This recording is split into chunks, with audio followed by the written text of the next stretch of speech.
दोस्तों जैसे कि आपने वीडियो के टाइटल पर देखा एग्जैक्टली इस वीडियो में हम बात करेंगे फ्यूचर ऑफ कॉम्पिटिटिव एग्जाम्स, यानी कि आने वाले टाइम में कॉम्पिटिटिव एग्जाम्स में हमें कौन कौन से बड़े बदलाव देखने को मिलने वाले हैं। और फ्रेंड्स आपने भी नोटिस किया होगा पहले सिलेक्शन लेना थोड़ा इजी हुआ करता था और अब दिन ब दिन सिलेक्शन लेना बहुत ज्यादा टफ होता जा रहा है। इसका एक मेन रीजन ये है कि कॉम्पिटिटिव एग्जाम में डे बाय डे बहुत ही स्पीड से इंप्रोवाइजेशन हो रहे हैं, डिफरेंट चेंजेस देखने को मिल रहे हैं। तो आज की इस वीडियो में हम यही तो डिस्कस करेंगे कि कौन कौन से बड़े चेंजेस इंप्रोवाइजेशन हमें देखने को मिल रहे हैं और इस सिचुएशन में कैसे आप सिलेक्शन उठा सकते हो, आपको अपनी प्रिपरेशन करने के तरीके में क्या क्या चेंजेस करने चाहिए, आपको इस सिचुएशन को कैसे टैकल करना है और कुछ डूज के बारे में बात करेंगे, यानी कि आपको क्या क्या करना चाहिए फिलहाल की इस सिचुएशन में। देखिए फ्रेंड्स, आपको पता है जब भी मैं कोई वीडियो लेकर आता हूं उससे पहले बहुत ही डीप एनालिसिस करता हूं। तो आज की वीडियो से पहले भी मैंने काफी सारी चीजों को बहुत ही डीप एनालाइज किया है, तो चीजों को अच्छे से समझने की कोशिश करिएगा और इंप्लीमेंट भी जरूर करिएगा। देखिए फ्रेंड्स, इस वीडियो में मैंने कुछ पॉइंट्स बनाए हैं और साथ ही मोरल ऑफ द पॉइंट्स भी है, यानी कि उस पर्टिकुलर पॉइंट से हमें क्या लेसन मिलता है, क्या सीखने को मिलता है, किस तरीके से हमें अपनी प्रिपरेशन में चेंजेस करने चाहिए ताकि इस टफ सिचुएशन में, इस टफ कंपटीशन में आप जल्दी से जल्दी एक अच्छी rapid highest paying government job उठा सको। तो चलिए फ्रेंड्स बात करते हैं पॉइंट नंबर फर्स्ट के बारे में। फ्रेंड्स आपने भी नोटिस किया होगा 2018 में एसएससी कांस्टेबल जीडी के ऑनलाइन फॉर्म निकलते हैं, 60,210 टोटल नंबर ऑफ वैकेंसी थी, जिसके लिए total number of form apply किए जाते हैं 52,20,335। सब लोगों को अच्छे से पता है। उसके बाद 3 साल बाद 2021 में एसएससी कांस्टेबल जीडी के फिर से फॉर्म निकलते हैं, जहां पर टोटल नंबर ऑफ वैकेंसी रहती है 25,271, जिसके लिए total number of form applied होते हैं 71,66,059। सबको पता है। अब फ्रेंड्स यहां पर आपने कुछ नोटिस किया होगा, एक बड़ा डिफरेंस यहां पर आपने नोटिस किया होगा। 2018 3 साल पहले टोटल नंबर ऑफ वैकेंसीज कितनी थी? 60,210, यानी कि 2021 के कंपैरिजन में वैकेंसीज 2 गुना से भी ज्यादा थी। और 2021 में जहां पर वैकेंसीज 2 गुना से भी कम थी, टोटल फॉर्म अप्लाई होते 71,66,000 और वहां पर टोटल फॉर्म अप्लाई हो रहे थे 60,000 वैकेंसी के अंदर 52,20,000 ही। तो एक बड़ा डिफरेंस आपको देखने को मिल रहा है, एक बहुत ही टफ कंपटीशन केवल 2-2.5 साल के अंदर आपको देखने को मिल रहा है। और फ्रेंड्स ये तो मैं आपको जस्ट एक वैकेंसी का एग्जांपल दे रहा हूं, कोई बड़ी वैकेंसी आप उठा के देख लीजिए। एसबीआई क्लर्क 2020 तक जो वैकेंसी निकलती थी, टोटल नंबर ऑफ वैकेंसी 8,000 के आसपास रहती थी। और 2021-2022 में एसबीआई क्लर्क यानी कि जूनियर एसोसिएट के लिए टोटल नंबर ऑफ वैकेंसी कितनी रहती है? केवल 5,000। हर एक एग्जाम के साथ आपको यही वाला फैक्टर जुड़ा मिलेगा कि टोटल नंबर ऑफ अपॉर्चुनिटीज बहुत ही स्पीड से कम होती जा रही है और कंपटीशन बहुत ही स्पीड से बढ़ता जा रहा है। तो फ्रेंड्स हमारा मोरल ऑफ द पॉइंट है क्या? इस पॉइंट से हमें क्या लेसन मिलता है, क्या सीखने को मिलता है? तो इससे पहली चीज तो यही समझ आती है कि अब आपको खुद को किस लेवल तक तैयार करना पड़ेगा, किस लेवल तक प्रिपरेशन आपको करनी पड़ेगी। फ्रेंड्स ये नहीं कि एसएससी कांस्टेबल जीडी 10th पास लेवल का एग्जाम है, इसको तो मैं चुटकियों में क्लियर कर लूंगा, इसके लिए इतनी ज्यादा मेहनत करने की क्या जरूरत है। फ्रेंड्स कंपटीशन बहुत ही स्पीड से बढ़ता जा रहा है, इंप्रोवाइजेशन बहुत ही स्पीड से हो रहा है, आपको मेहनत जबरदस्त करनी पड़ेगी, आपको खुद का 100% देना पड़ेगा। और हर एक कॉम्पिटिटिव एग्जाम के साथ यही फैक्टर जुड़ा हुआ है। साथ ही फ्रेंड्स जो अपॉर्चुनिटी हाथ में है उसको तुरंत झपटो। ये नहीं कि मैं तो 2 साल तक वेट करूंगा लेकिन एसएससी कांस्टेबल जीडी के लिए फॉर्म अप्लाई करूंगा, मैं तो केवल एसएससी सीएचएसएल के लिए ही फॉर्म अप्लाई करूंगा, मैं तो केवल आरपीएफ या फिर यूपी पुलिस कांस्टेबल एसआई के लिए ही फॉर्म अप्लाई करूंगा। फ्रेंड जो भी अपॉर्चुनिटीज निकलती है, जिनके लिए आप एलिजिबल होते हो, उसको तुरंत झपटो, उसको ग्रैब करने के लिए पूरी जान लगा दो, पूरी मेहनत कर दीजिए, तब जाके बात बनेगी। ये तो मैंने आपको जस्ट एक एग्जांपल दिया है, वरना हर एक एग्जाम के साथ आजकल यही फैक्टर जुड़ा हुआ है। और डे बाय डे आने वाले टाइम में आपको कंपटीशन बहुत ही टफ देखने को मिलेगा, सिचुएशन और भी ज्यादा वर्स्ट होने वाली है। बात करते हैं सेकंड पॉइंट के बारे में। फ्रेंड्स 2015 में टोटल नंबर ऑफ रिक्रूटमेंट्स जो होती हैं डिफरेंट डिपार्टमेंट में, वो हमारी 210 रिक्रूटमेंट्स निकली थी। 2016 आता है 196 रिक्रूटमेंट्स थी छोटी बड़ी, 2017 में 270 रिक्रूटमेंट्स थी, 2018 में 140 रिक्रूटमेंट्स थी, 2019 में 109 रिक्रूटमेंट्स थी, 2020 कोरोना के टाइम पर केवल 61 रिक्रूटमेंट्स रह गए। फिर 2021 आया पिछला साल, केवल 52 डिफरेंट छोटी बड़ी रिक्रूटमेंट्स निकली और 2022 ऑलमोस्ट जा चुका है जहां पर केवल छोटी बड़ी मिलाकर 28 ही रिक्रूटमेंट्स देखने को मिली है, चाहे वो 10वीं वालों के लिए हो, ग्रेजुएशन वालों के लिए हो या फिर 12th वालों के लिए हो। तो फ्रेंड्स ये आपने ग्राफ नोट कर लिया होगा कि कितनी स्पीड से अपॉर्चुनिटीज घटती आ रही है। और केवल यही नहीं, 2015 में 12th पास वालों के लिए डिफरेंट 53 अपॉर्चुनिटीज निकली थी डिफरेंट डिपार्टमेंट्स में, और 2022 में हालत ऐसी हो चुकी है कि 12th पास वालों के लिए केवल 6 ही अपॉर्चुनिटीज निकल रही हैं।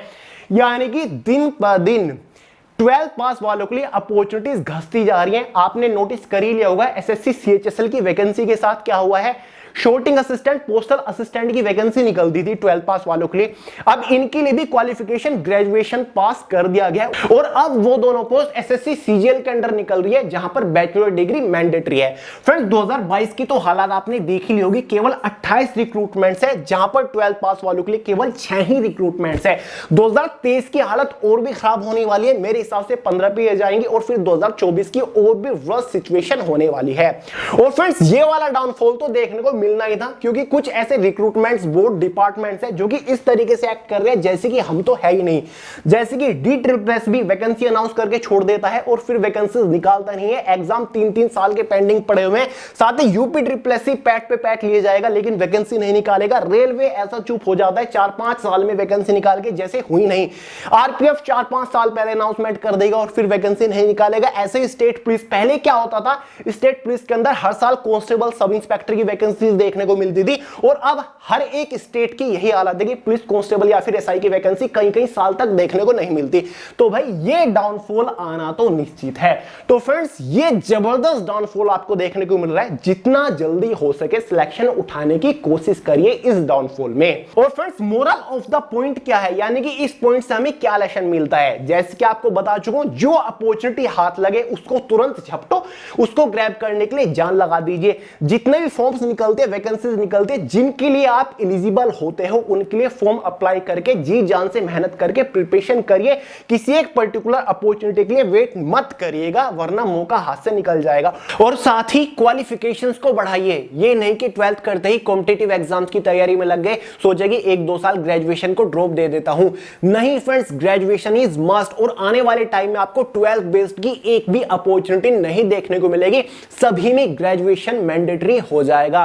और फ्रेंड्स कोशिश करिए स्किल्स को डेवलप करने की, जैसे कि टाइपिंग स्किल है, क्योंकि काफी सारी गवर्नमेंट जॉब एग्जाम्स में टाइपिंग भी मस्ट हो चुकी है, तो ये स्किल भी आपको आना चाहिए।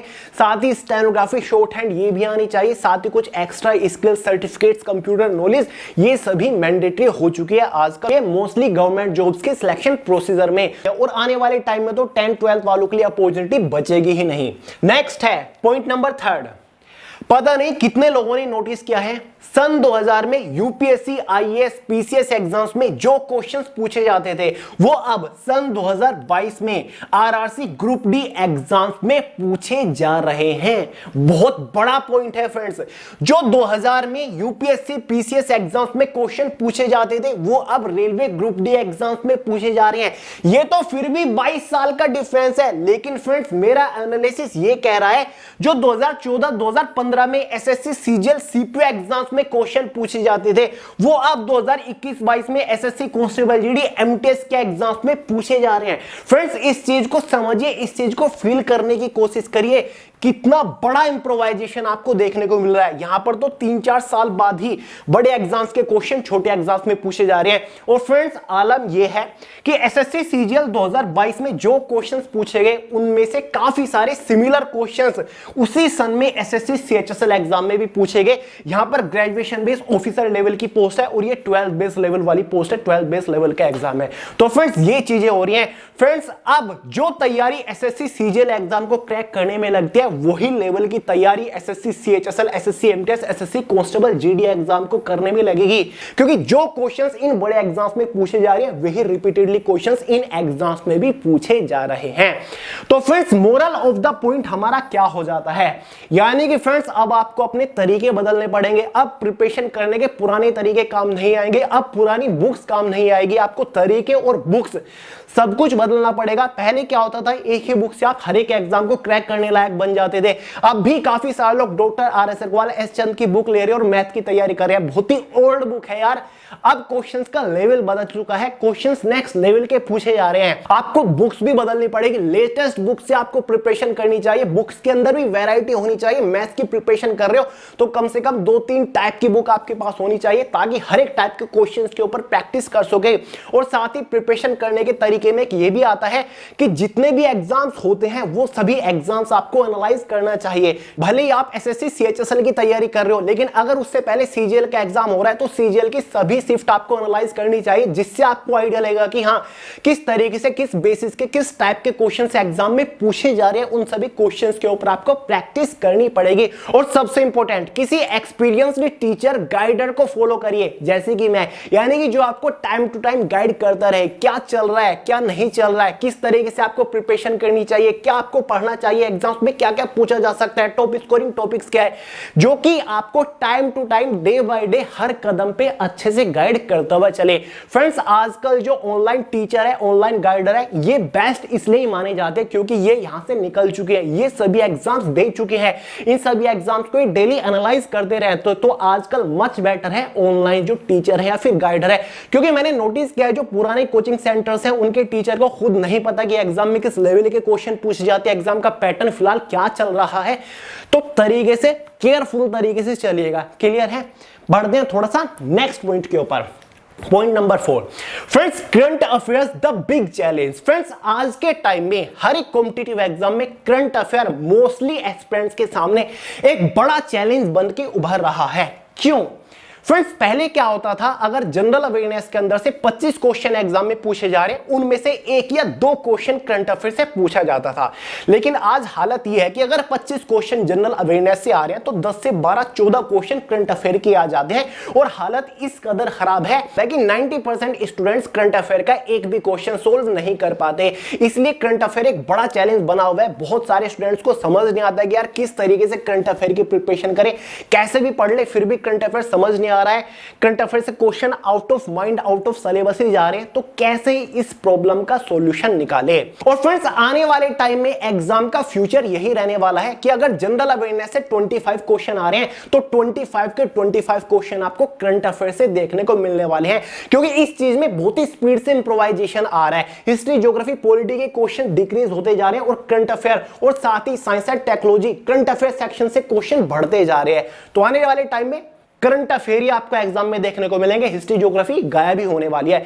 तो friends, moral of the point क्या है, इस सिचुएशन को कैसे टैकल करें? फ्रेंड्स, करंट अफेयर को आपको प्रॉपर अटेंशन देनी पड़ेगी एज अ पर्टिकुलर सब्जेक्ट। जिस तरीके से आप general English, numerical aptitude, reasoning को अटेंशन देते हो, इसी तरीके से करंट अफेयर को भी एक अलग सेक्शन मान के चलिए, अलग सब्जेक्ट मान के इंपोर्टेंस दीजिए। और ये लिमिट में इंपोर्टेंस देनी है, ये नहीं कि मैंने बोल दिया आप डेली 2-2, 3-3 घंटे की करंट अफेयर की क्लास लेना शुरू कर दो, ये टोटल वेस्ट ऑफ टाइम भी है। वीकली कंपाइलेशन पढ़िए या फिर मंथली कंपाइलेशन पढ़िए, मैगजीन वगैरह की आप हेल्प ले सकते हैं। और डेली करंट अफेयर के ऊपर फोकस करिए, बाय न्यूज़पेपर्स वगैरह पढ़िए। मोबाइल फोन आप इस्तेमाल करते हैं, इंस्टाग्राम, फेसबुक आप इस्तेमाल करते हैं, ऐसे पेजेस को फॉलो करिए जो कि आपको डेली ऐसी अपडेट देते हो, जैसे कि आज तक हो गया, जी न्यूज हो गया, हिंदुस्तान टाइम हो गया, द हिंदू हो गया। ये डेली आपको अपडेट देते हैं, आपको अलग से करंट अफेयर पढ़ने की जरूरत नहीं पड़ेगी, डेली आपके नजरों के सामने आता रहेगा और ऑटोमेटिकली करंट अफेयर आपका स्ट्रॉन्ग होता चला जाएगा। तो करंट अफेयर को इंपोर्टेंस आपको देनी पड़ेगी, क्योंकि आने वाले टाइम में करंट अफेयर ही करंट अफेयर रहेगा। नेक्स्ट पॉइंट है हमारा 5th, 1 syllabus all exam, 1 syllabus 1 exam. पहले क्या होता था फ्रेंड्स, एक टाइप का सिलेबस आपने कवर कर लिया, उससे आप हर एक एग्जाम को क्वालिफाई करने लायक बन जाते थे। आपको बार बार सिलेबस कवर करने की जरूरत नहीं पड़ती। और आज हालत ऐसी है कि आपको हर एग्जाम को देने के लिए एक पर्टिकुलर सिलेबस, अलग अलग सिलेबस कवर करना पड़ता है। और इतना ही नहीं फ्रेंड्स, अगर आप किसी पर्टिकुलर एग्जाम की तैयारी कर रहे हो, उसका आप एक अलग कोर्स परचेज कर लेते हो, फिर आप ऑनलाइन फ्री क्लासेस भी ले रहे हो, कोचिंग भी ले रहे हो, आप लाइब्रेरी में भी पढ़ने जा रहे हो उस एग्जाम को क्रैक करने के लिए, साथ ही सेल्फ स्टडी भी कर रहे हो। और फिर भी यार माइंड के अंदर श्योरिटी नहीं है कि मैं इस एग्जाम को क्रैक करने लायक बन गया फिर नहीं, क्या ये सब कुछ इनफ है या फिर नहीं, माइंड में यही कंफ्यूजन रहता है। तो फ्रेंड्स, क्या करें? ऐसा क्या करें ताकि आपको बार बार डिफरेंट एग्जाम के लिए दोबारा से सिलेबस कवर करने की जरूरत ना पड़े। तो friends moral of the point यही है कि एक यूनिवर्सल सिलेबस बना लीजिए, एक स्मार्ट सिलेबस बना लीजिए, सभी topic subject wise note down कर लीजिए, जिससे आप हर एक कॉम्पिटिटिव एग्जाम को क्रैक करने लायक बन जाओ। मान के चलिए अगर आप प्रिपरेशन कर रहे हो एसएससी एमटीएस की, उसके बाद एसएससी सीएचएसएल के लिए क्वालिफाई हो जाओगे और एक टाइम ऐसा आएगा जब आपकी ग्रेजुएशन पूरी हो जाएगी, आप सीजीएल एग्जाम में भी बैठोगे, सीपीयू एग्जाम में भी बैठोगे, तो क्यों ना एमटीएस या फिर सीएचएसएल एग्जाम के सिलेबस को छोड़ के directly SSC CPO SSC CGL exam के सिलेबस को कवर किया जाए। तो एक ऐसा ही स्मार्ट सिलेबस बना लो जो कि हर एक एग्जाम के लिए फिट बैठता हो, जिसको एक बार पढ़ लिया हर एक एग्जाम क्रैक हो सके। मैं बहुत ही जल्दी आपके लिए एक स्मार्ट सिलेबस लेकर आऊंगा, ठीक है, जिससे आप हर एक एग्जाम को क्रैक करने लायक बन जाओ। और बल्कि फ्रेंड्स मैं तो अगर आप ऑनलाइन स्टडी करते हो, ऑफलाइन कोचिंग वगैरह लेते हो, तो आपको यूनिवर्सल क्लासेस लेनी चाहिए, ठीक है, एवरग्रीन क्लासेस आपको लेनी चाहिए, यूनिवर्सल लेक्चर आपको फॉलो करनी चाहिए, यानी कि ऐसी क्लासेस ऐसे लेक्चर लीजिए जो कि हर एक एग्जाम के लिए इफिशिएंट हो, जिसको आप एक बार देख के हर एक एग्जाम में बैठने लायक बन सको। ये नहीं कि फिलहाल सीएचएसएल की वैकेंसी निकली तो 3 महीने सीएचएसएल की क्लास ली, उसके बाद सीजीएल की निकली तो 3 महीने सीजीएल की क्लास ली, उसके बाद कोई अलग एग्जाम निकल गया फिर उस एग्जाम के लिए पढ़ रहे हो। एक बार पढ़ लिया फिर बस रिवीजन का काम आपका बच जाता है। तो इस तरीके से आपको प्रिपरेशन करते हुए चलना है, क्योंकि इस चीज में भी इंप्रोवाइजेशन आ रही है। अब आपको हर एक एग्जाम के लिए अलग अलग पढ़ना पड़ता है, क्योंकि सिलेबस में वेरिएशन रहता है, सिलेबस डिफरेंट रहता है, टॉपिक डिफरेंट रहते हैं। नेक्स्ट है नंबर 6 फॉर्म फीस। फ्रेंड्स फिलहाल मैक्सिमम स्टूडेंट्स के सामने फॉर्म फीस एक बड़ा इशू बना हुआ है। पहले क्या होता था, फॉर्म फीस या तो होती ही नहीं थी या फिर 50 रुपए 100 रुपए होता था। आजकल अगर कोई अननोन वैकेंसी रैंडम डिपार्टमेंट के अंदर वैकेंसी निकल रही है तो उसकी फॉर्म फीस 1000 रुपए होती है, 700 होती है और 500 रुपए से तो कम होती नहीं। ऊपर से कैटेगरी वाइज बहुत ही जबरदस्त वेरिएशन देखने को मिलता है। जनरल ओबीसी की 1500 1000 फॉर्म फीस होती है, एसटी एससी वालों की 100 रुपया फिर होती ही नहीं है। तो एक जो बड़ा वेरिएशन है ना, इससे मोस्ट ऑफ स्टूडेंट अपॉर्चुनिटी का हिस्सा ही नहीं बन पाते। मोस्टली स्टूडेंट्स कंपटीशन में बैठ ही नहीं पाते, यानी कि जो डिजर्विंग स्टूडेंट्स हैं जिनकी तैयारी बहुत अच्छी है लेकिन फाइनेंशियल कंडीशन इतनी अच्छी नहीं है उनकी फैमिली की, इस वजह से उनको पीछे हटना पड़ता है। तो ये एक बड़ा इशू बना हुआ है फॉर्म फीस का, और इससे तो बहुत ज्यादा स्टूडेंट फ्रस्ट्रेट होते हैं कि यार जनरल ओबीसी की इतनी फॉर्म फीस, एसटी एससी की यार ये इतना तगड़ा वेरिएशन भी नहीं होना चाहिए। क्योंकि मोस्ट ऑफ स्टूडेंट जो कॉम्पिटिटिव एग्जाम की तैयारी कर रहे हैं वो किसी टाटा बिरला फैमिली से बिलोंग नहीं करते, सभी लोग मिडिल क्लास फैमिली से आते हैं, सभी लोगों की फाइनेंशियल कंडीशन इतनी अच्छी नहीं है ऑब्वियसली, तभी तो वो कॉम्पिटिटिव एग्जाम की तैयारी कर रहे हैं, वरना सब लोग अपना बिजनेस ना खड़ा कर लेते। तो यार इस चीज के ऊपर तो गवर्नमेंट को भी काम करना चाहिए। लेकिन फ्रेंड्स हमारा मोरल ऑफ द पॉइंट क्या है, यानी कि एक एस्पिरेंट क्या कर सकता है इस सिचुएशन को टैकल करने के लिए। फ्रेंड्स पहला पॉइंट तो हमारा ये आ जाता है कि यार ज्यादा से ज्यादा सेविंग करने की कोशिश करिए। जो फालतू के खर्चे हैं, यूजलेस खर्चे हैं, उनसे बचिए। आप लोग रेस्टोरेंट में जाते हो, कोई पिज्जा खा रहा है, कोई बर्गर खा रहा है, कोई मोमो खा रहा है, चाउमीन खा रहा है, इनसे बचिए क्योंकि हेल्थ के लिए भी हार्मफुल है और जेब के लिए भी हार्मफुल है। तो जितना ज्यादा हो सके सेविंग करिए, फालतू के खर्चे से बचिए। जब भी खर्चे की बात आए केवल अपने गोल के ऊपर खर्चा करिए, ठीक है, अपनी प्रिपरेशन के ऊपर खर्चा करिए। फॉर्म अप्लाई करने के लिए सेविंग करना शुरू कर दीजिए। अगर कोई रिश्तेदार भी पैसे देके जा रहा है तो उसको भी अपनी एजुकेशन में इस्तेमाल करने की कोशिश करिए। फ्रेंड्स अपने टाइम पे जब मैं प्रिपरेशन करता था तो ऑब्वियस सी बात है फैमिली की कंडीशन बहुत ज्यादा खराब थी, तो मैं ऐसे ही टाइपिंग वगैरह का काम करके पैसे इकट्ठा करता था, अपनी फॉर्म फीस भी उसी से भरता था, पेरेंट्स को पता नहीं चलने देता था कि मैंने कौन सा फॉर्म अप्लाई किया है फिर नहीं किया है। तो जितना ज्यादा हो सके सेविंग करने की कोशिश करिएगा, फालतू के खर्चे से बचिए और अपने गोल के ऊपर खर्च करने से पीछे कभी भी मत हटिएगा। नेक्स्ट पॉइंट है हमारा 7th है और लास्ट है GK GS the game changer. Friends फिलहाल के टाइम पर जनरल अवेयरनेस कह लीजिए या फिर जनरल नॉलेज कह लीजिए, ये सबसे बड़ा गेम चेंजर बना हुआ है कॉम्पिटिटिव एग्जाम्स के अंदर। पहले के कंपैरिजन में अगर हम देखें तो पहले सबसे ज्यादा highest score students general knowledge के अंदर ही करते थे। अगर एग्जाम में 50 क्वेश्चन जीके से आ रहे हैं तो 50 में से 45, 47, 50 आउट ऑफ 50 स्कोर जीके के अंदर करके आ जाते थे, क्योंकि उस टाइम पर क्वेश्चंस का लेवल ये लगता बहुत ही इजी क्वेश्चंस आते थे और करंट अफेयर जनरल साइंस का तो मतलब ही नहीं था कि एग्जाम में क्वेश्चन बन जाए। पहले ऐसे क्वेश्चन पूछ लेते थे कि पानीपत की पहली लड़ाई कब हुई थी? सबको पता है 1526 में हुई थी। इजी सा क्वेश्चन पूछ लिया। लेकिन आज हालत ऐसी है कि अगर जनरल अवेयरनेस से 25 क्वेश्चन एग्जाम में आ रहे हैं तो 25 में से कोई 12, कोई 14, कोई 15 क्वेश्चन जनरल अवेयरनेस के अंदर सोल्व कर पाते हैं। सबसे ज्यादा लोवेस्ट स्कोर जो रहता है मैक्सिमम स्टूडेंट्स का एसएससी एग्जाम्स में, वो जनरल अवेयरनेस के अंदर ही रहता है, क्योंकि यहां पर बड़े चैलेंजेस बने हुए हैं। क्वेश्चंस का लेवल, क्वेश्चंस को पूछने का तरीका, साथ ही करंट अफेयर, जनरल साइंस, ये बड़े चैलेंजेस बने हुए हैं। और फ्रेंड्स आज डे बाय डे क्वेश्चंस को पूछने के तरीके में भी इंप्रोवाइजेशन होता जा रहा है। आज क्वेश्चन ये नहीं पूछते कि पानीपत की दूसरी लड़ाई कब हुई थी, सबको पता है 5 नवंबर 1556 में हुई थी। किस किस के बीच हुई थी ये भी नहीं पूछेंगे, क्योंकि कॉमन है, सब लोग बोल दें कि अकबर और हेमू के बीच में हुई थी। क्वेश्चन किस तरीके से पूछे जाते हैं? आजकल mostly fill in the blanks की फॉर्मेट में क्वेश्चन पूछे जाते हैं। अब क्वेश्चन किस तरीके से पूछेंगे कि 5 नवंबर 1956 को पानीपत की लड़ाई हेमू और अकबर के सेनापति डैश के बीच में हुई थी। अब भाई डैश का आंसर आपको देना है। अब दिमाग घूम जाएगा कि यार हमने ये तो पढ़ा था हेमू और अकबर के बीच में हुई थी, लेकिन यहां पर तो अकबर की तरफ से किसने इस लड़ाई को लड़ा था, वो कौन था? बस बैरम खान था।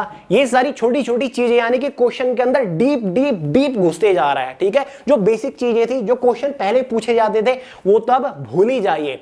और एसएससी के एग्जाम्स में तो मोस्टली यही चीज नोटिस की गई है कि भाई फिल इन द ब्लैंक्स की फॉर्मेट में क्वेश्चन पूछ जाते हैं। अगर 25 क्वेश्चन जीएस से आ रहे हैं तो सारे फिल इन द ब्लैंक्स की फॉर्मेट में, डायरेक्ट क्वेश्चन नहीं पूछते कि पानीपत की लड़ाई कब हुई थी।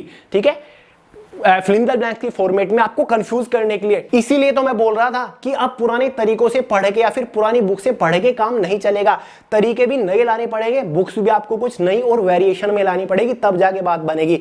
जीएस अगर आप अब तक इस तरीके से पढ़ रहे थे कि थ्योरेटिकल बुक उठाई, स्टोरी की तरह पढ़ के खत्म कर दी, या फिर आपने कोई लेक्चर देख लिया, या फिर आप ज्यादा से ज्यादा केवल ऑब्जेक्टिव क्वेश्चंस के ऊपर ही प्रैक्टिस कर रहे हो, नहीं। पहले तो आपको टॉपिक वाइज कॉन्सेप्ट क्लियर करना पड़ेगा, उसके बाद आपको टॉपिक को एनालाइज करके खुद क्वेश्चंस बनाने पड़ेंगे, दिमाग लगाने पड़ेंगे कि ये जो टॉपिक मैंने पढ़ के खत्म किया है, इससे किस किस टाइप के क्वेश्चन पूछे जा सकते हैं। खुद क्वेश्चन बनाने पड़ेंगे, खुद आपको नोट्स बनाने पड़ेंगे, और topic wise maximum objective questions के ऊपर प्रैक्टिस करनी पड़ेगी। और सबसे अच्छा तरीका यह है कि प्रीवियस ईयर क्वेश्चंस पेपर को एनालाइज करिए, प्रीवियस ईयर क्वेश्चन पेपर में जो क्वेश्चंस पूछे गए उनको सोल्व करिए, नोट्स वगैरह बनिए, उनके ऊपर प्रैक्टिस करिए, मॉक पेपर के ऊपर प्रैक्टिस करिए, जिससे आपका कॉन्सेप्ट आइडिया क्लियर होगा कि हाँ एग्जाम में किस लेवल के क्वेश्चन पूछे जा रहे हैं, किस बेसिस से क्वेश्चन पूछे जा रहे हैं। उसके बाद माइंड आपका ऑटोमेटिकली उसी वे में चलने लग जाएगा, उसी लेवल की तैयारी करने लग जाएगा, क्योंकि माइंड को पता चल जाएगा, क्योंकि आपने एनालाइज कर लिया है और माइंड समझ जाएगा कि हाँ मुझे इस लेवल की तैयारी करनी है, तो ऑटोमेटिकली उसी वे में चलने लग जाता है। तो भाई आंख बंद करके अंधाधुंध प्रिपरेशन मत करिएगा, चीजों को बदलिए, क्योंकि एग्जाम्स में बहुत ही स्पीड से बदलाव आ रहे हैं, बहुत ही स्पीड से इंप्रोवाइजेशन हो रहे हैं। तो अपनी प्रिपरेशन में भी इंप्रूव करिए, खुद को भी इंप्रूव करिए, और देखिए दूसरों के एक्सपीरियंस से सीखिए, दूसरों की गलतियों से सीखिए, अपनी गलतियों से सीखिए। क्लियर है? और जैसे कि मैंने आपको बताया, कोई एक्सपीरियंस टीचर या फिर कोई एक्सपीरियंस गाइडर को फॉलो करना शुरू कर दीजिए, जो कि आपको जल्दी ही किनारे तक पहुंचा देगा। तो फ्रेंड्स ये कुछ मैंने पॉइंट्स कवर किए, बताने को तो बहुत सारे, वीडियो बहुत लेंथी हो जाएगी। ये कुछ मेजर पॉइंट थे जिनके ऊपर आपको फोकस करना है, और कुछ डू और डोंट्स बताए जो कि आपको करने या फिर नहीं करने हैं। ठीक है, वीडियो पसंद है लाइक करिएगा, दोस्तों के साथ शेयर जरूर कर दीजिएगा। और हाँ, बुक्स की काफी सारे की डिमांड है कि भैया बुक्स आउट ऑफ स्टॉक आ रही है। दोनों जनरल अवेयरनेस की नंबर 1 बुक स्टॉक में है, फ्लिपकार्ट, अमेज़न, मीशो, चेक कर लीजिए, लिंक डिस्क्रिप्शन बॉक्स में। दोनों बुक को एक साथ कॉम्बो में परचेज कर सकते हैं, तो दोनों बुक को एक साथ परचेज करके घर पे अवेलेबल करा के धुआंधार तैयारी शुरू कर दीजिए, क्योंकि इस बार जीएस के अंदर ही हाईएस्ट स्कोर करना है। लिंक डिस्क्रिप्शन बॉक्स में है। और फ्रेंड्स कोई डाउट हो, कुछ भी आपको पूछना है, कमेंट करके पूछ लीजिएगा, वरना मैं आपको इंस्टाग्राम के ऊपर मिल जाऊंगा सोनू अहलावत के नाम से। Way to success official Telegram join जरूर कर लीजिएगा, सभी लेटेस्ट इंपोर्टेंट अनाउंसमेंट और पीडीएफ या फिर नोट्स स्टडी मटेरियल के लिए। तो चलिए दोस्तों, नेक्स्ट वीडियो किस टॉपिक के ऊपर चाहिए सजेशन जरूर दीजिएगा कमेंट बॉक्स में। मिलते हैं यार अगली वीडियो में बहुत जल्द, तब तक के लिए जय हिंद।